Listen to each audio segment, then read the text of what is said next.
Təsəvvür eləyin ki, Sünni-Şiə vəhdəti ilə bağlı video paylaşıram. Həmin videonun altında Sünni-Şiə mübahisəsi gedir. Vahabilər görün elə bir fitnə yaradıblar ki, vəhdətlə bağlı olan videonun altında belə vəhdət yarada bilmirik. Vahabilər bilirsiniz nə edirlər?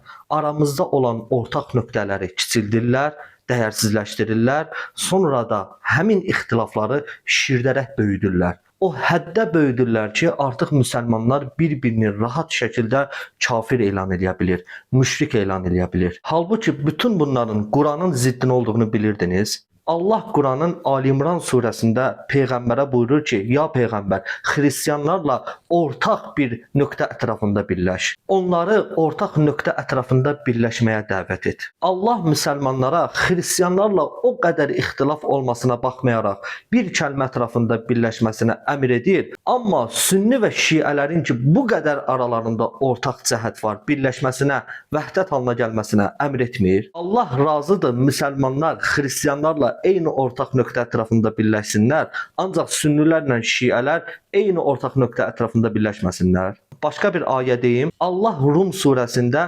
müsəlmanlara müjdə verir ki, ey müsəlmanlar, düzdür Rumlular məğlub olublar, ancaq onlar yaxın zamanda qalib gələcəklər. Və müsəlmanlar da buna sevinirlər.